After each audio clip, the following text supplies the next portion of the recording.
Checkpoints is presented by pharmaceutical company GM Pharma.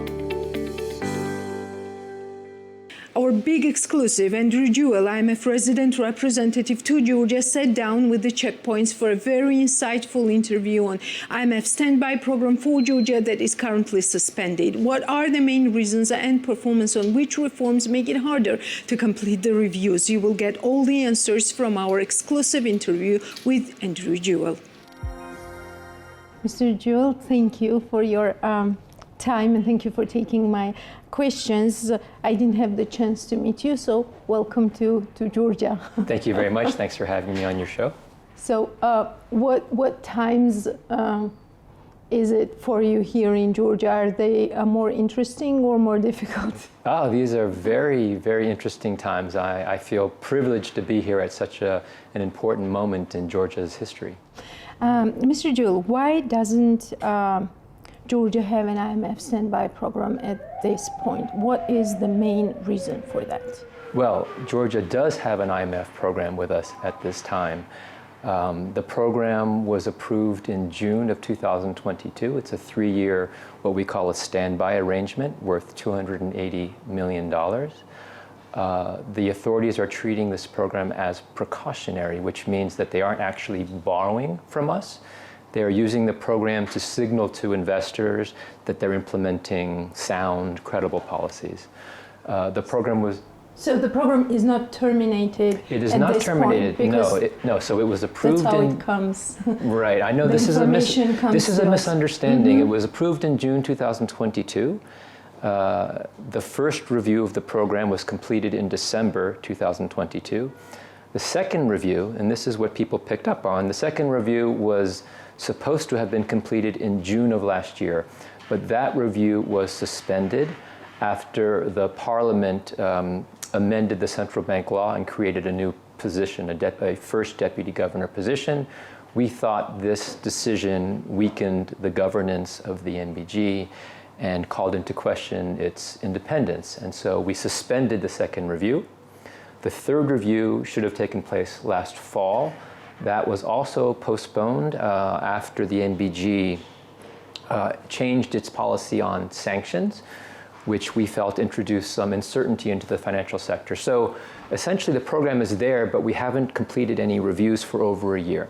Is IMF working on different projects or different parts with the government? For example, is the technical assistance on, for example, NBG law ongoing? Is there any work between the IMF and the government of Georgia? Absolutely. So the dialogue is continuous. Mm-hmm. We have technical assistance missions coming all the time, including working with the NBG, as you mentioned. We have a team coming in March for what we call an Article 4 mission. This is a surveillance mission. It's sort of an economic checkup that we do in all of our member countries. It's not a program review mission, so we haven't started doing the reviews again, but the dialogue is there, the cooperation continues. Do you have any clear view of when this program might restart or when the reviews are being completed? Right. No, so that's a good question. It really depends on, I would say, the authorities' commitment to the reforms under the program. So when we agreed on the program, there was a package of reforms that were agreed on.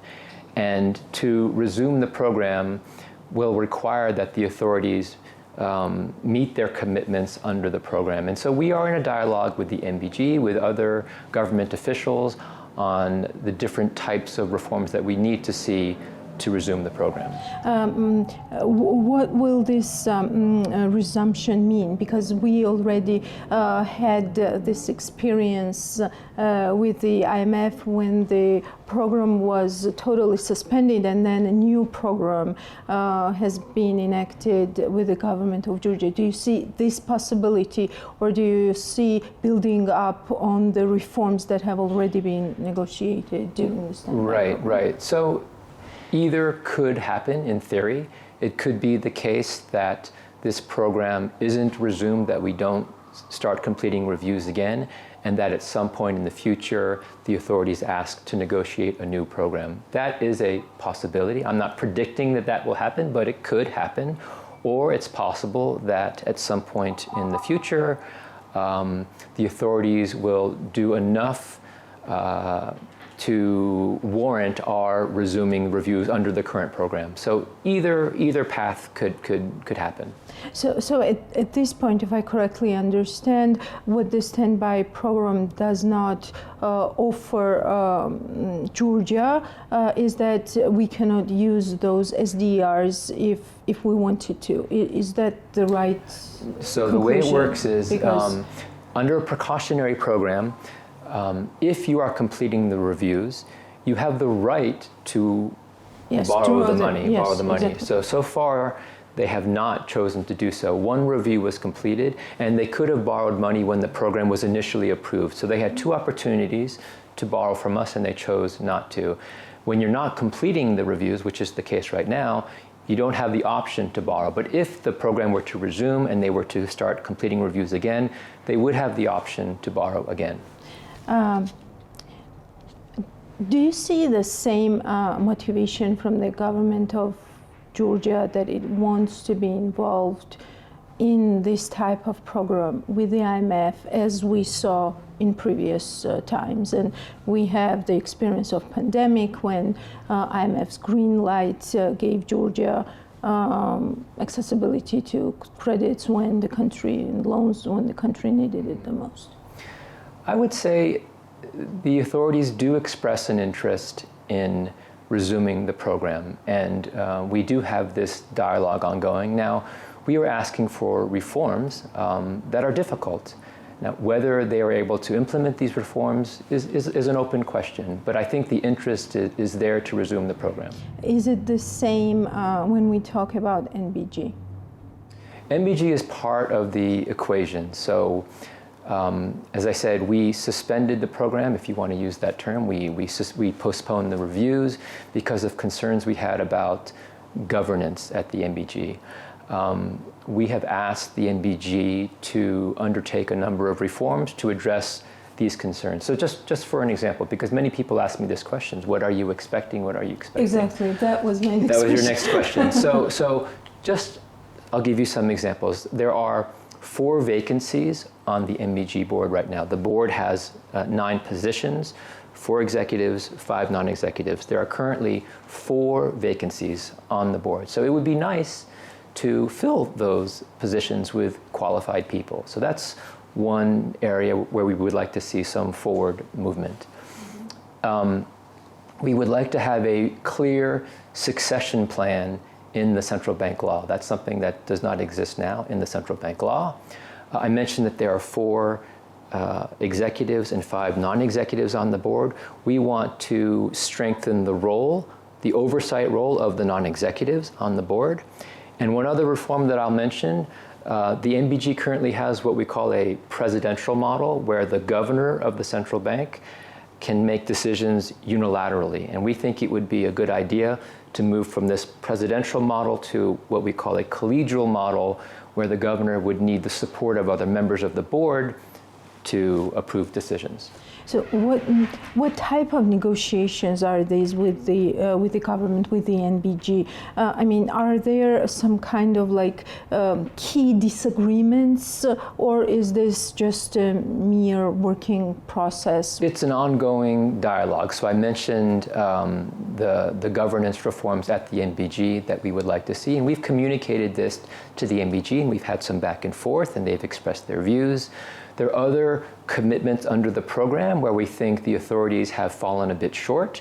And so we've said, okay, this was the program, these were the conditions that we agreed upon, and we think in this particular area you need to do more. And so again, this is an ongoing dialogue. It can be face-to-face meetings, it can be email exchanges. It's not a formal negotiation of the sort that we have when we're negotiating a new program. So the program is already there. It's more a matter of implementing or adhering to the commitments that were made under the program. Several questions. Okay, sure. For example, who should be doing what at this point? When you mentioned these three conditions, for example, how to strengthen NBG and its independence, which is really important for the country, because we can be seeing more activity coming from the president of Georgia.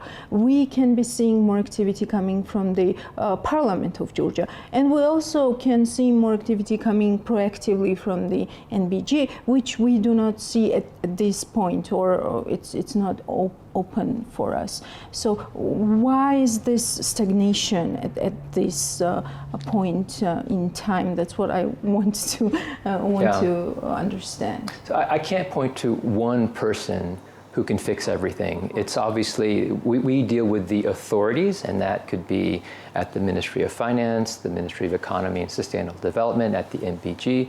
But you mentioned the president. I think the president also has a role to play. I said that we would like to see these vacancies on the board filled with qualified people.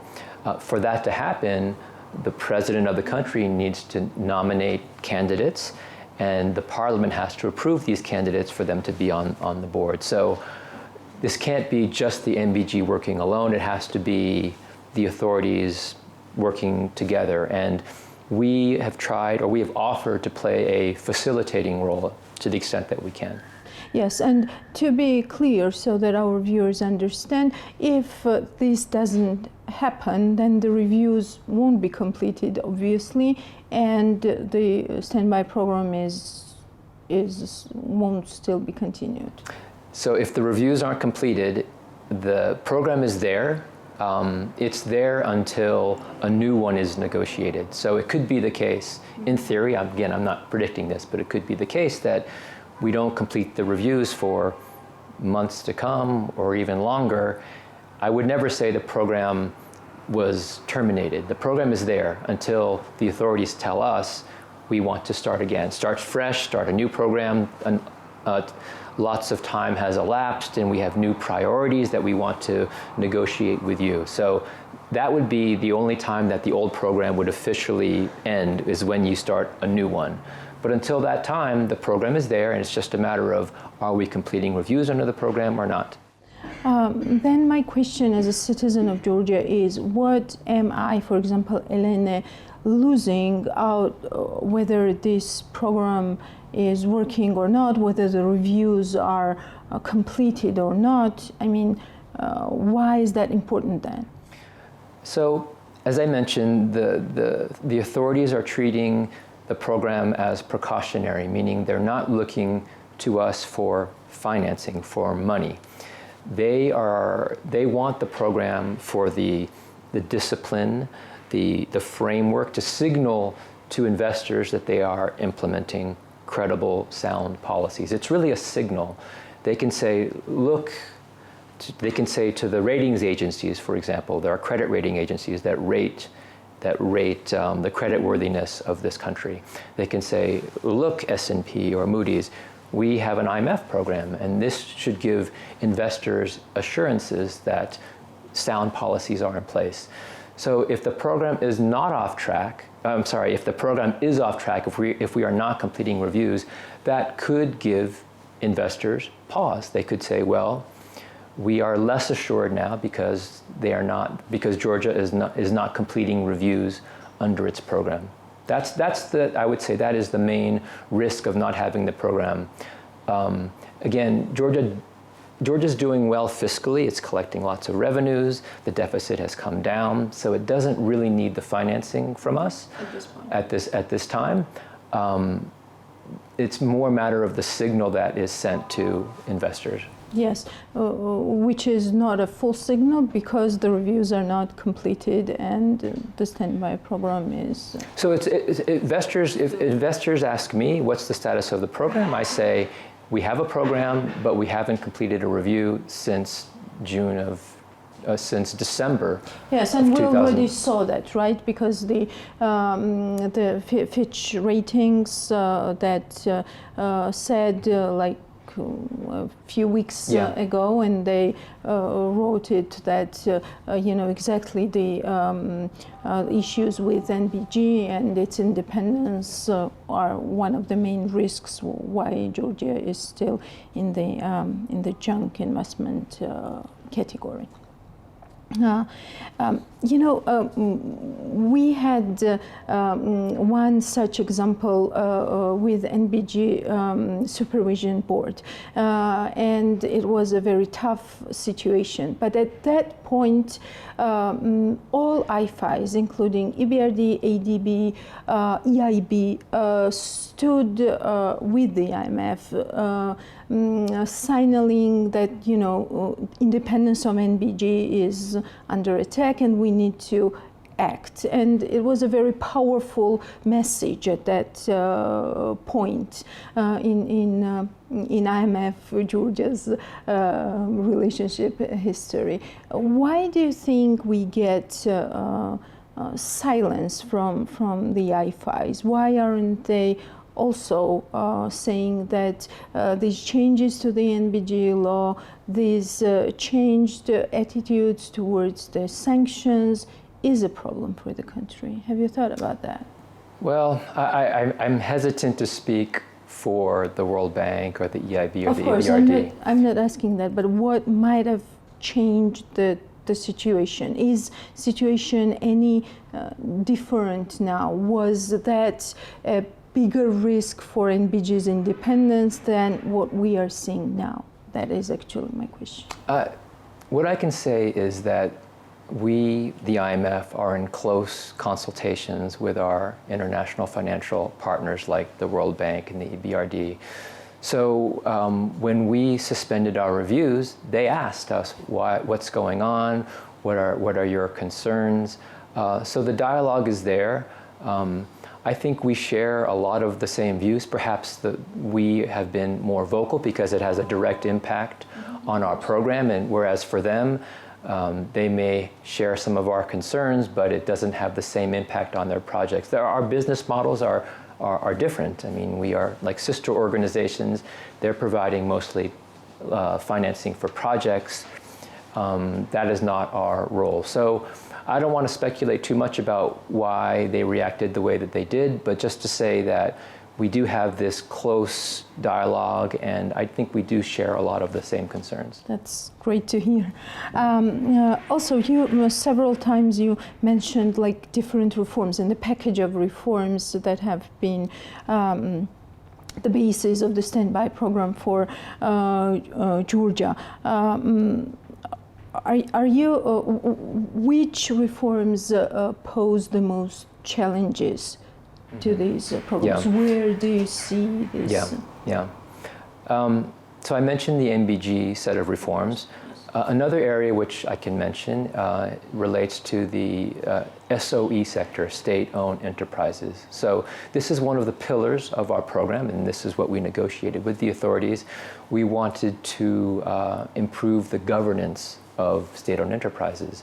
And this was sort of a two-step process under the program. The first step was to adopt a strategy for reforming the SOE sector. And that was done. That was done December, not this past December, but a year earlier. And we, the IMF, had input into that strategy, so did the World Bank, and it was a good strategy. The second step is to adopt a law that implements the strategy. And they are still working on the law. We've seen a draft of it. We have some concerns with this law. So that's an area where I think the authorities have made some commitments, and now we are saying you need to meet your commitments for us to continue with the program. With SOEs, what we hear is that the corporatization of these SOEs has started. That's what the government says. The structure and the corporate culture of the SOEs are changing. But what we hear from the many analysts is that these are like the cosmetic changes, and these are not like the profound fundamental changes. Do you share this view? Would you say that's where this reform stands at this point? Well, what we are trying to do among the different SOE reforms, we are trying to change the ownership structure of SOEs. So currently the SOEs reside mostly with the Ministry of Economy. We want the Ministry of Finance to co-own basically 50-50, 50% ownership by the Ministry of Finance and 50% ownership by the Ministry of Economy. And that is a fundamental reform of the SOE sector. It's difficult, we understand that it's difficult, but that was the commitment under the program, that was committed, that was included in the strategy that was adopted, and that's what we want to hold the authorities to. Also, let us talk a little bit about the partnership fund and the way the new board is composed. Are you happy with the results there? So I just met with the Partnership Fund recently. I don't want to speak too categorically. This development fund that it's called. It's new. It hasn't started really making new investments yet. Clearly, there have been some changes in the way it's structured compared to the Partnership Fund, and I think many good changes.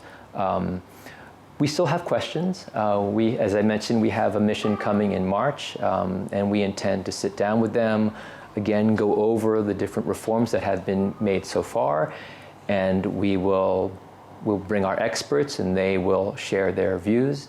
I can tell you that under the program, the commitment was no new investments by the Partnership Fund or any successor entity, no new borrowing. So the Development Fund is a successor entity.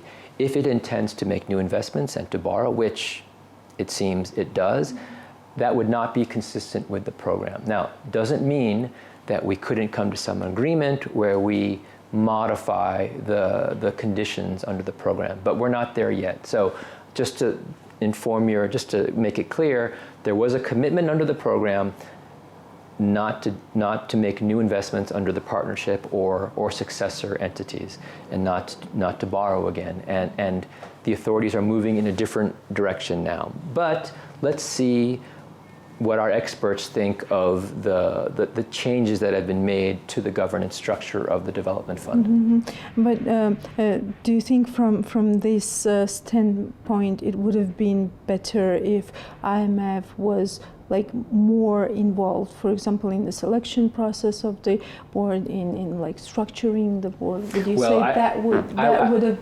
So we're not in the business of selecting supervisory board members. That's not our job. But no, dialogue is always valued. So of course we appreciate it when the authorities consult us on important changes to economic policy.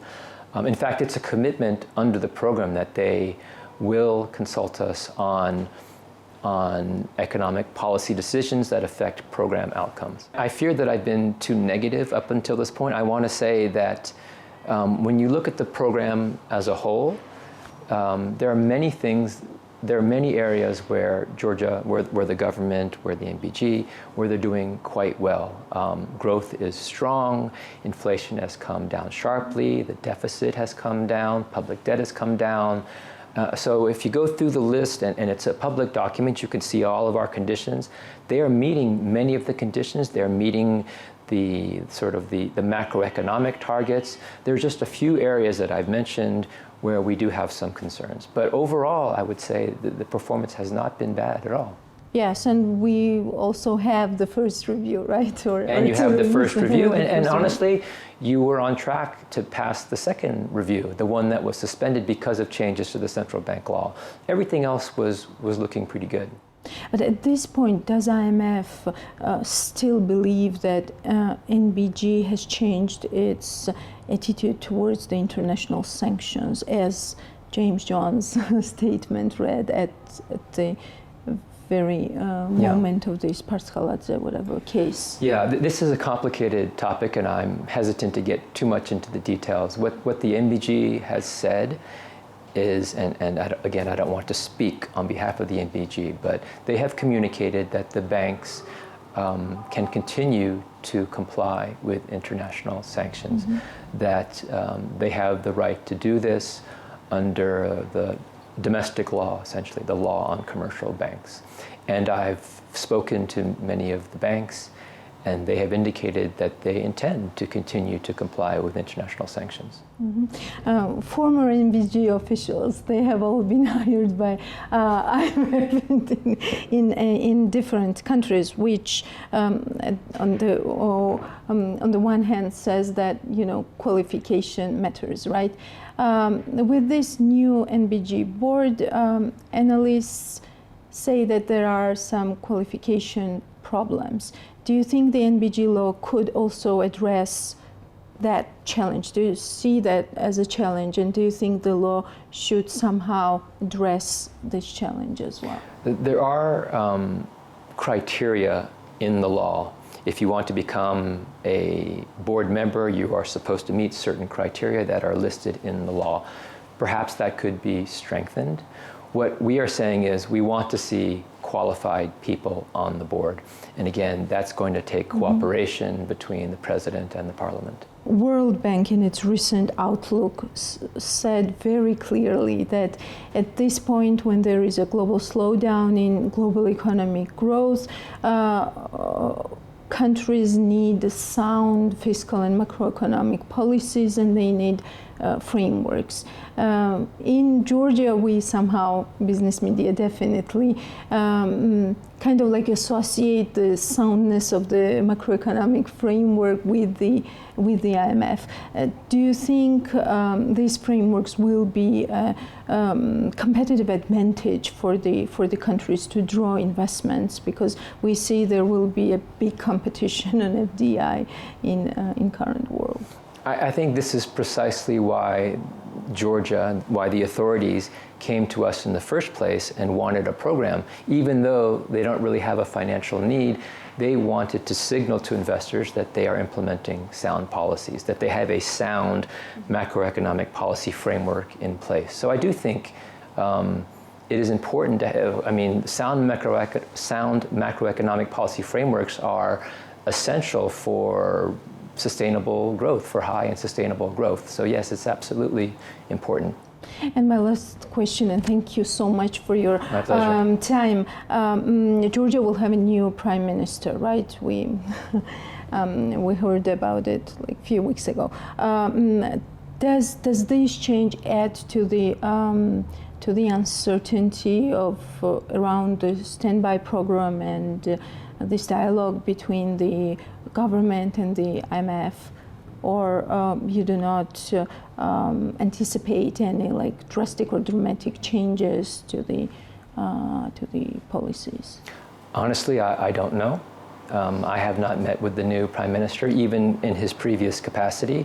I'm not sure if my colleagues have in the past, but I can tell you that during our upcoming mission in March, we do intend to sit down with the new prime minister if he is willing to meet with us, and we would like to ask him what he thinks of the IMF. Does he value the program? Is it a priority to get the program back on track? So maybe you can ask me that question in a few months, and I'll have a better answer. Yes, I will definitely, and thank you. And I will jot down that we can meet next month. Thank you so much for your time. Thank you.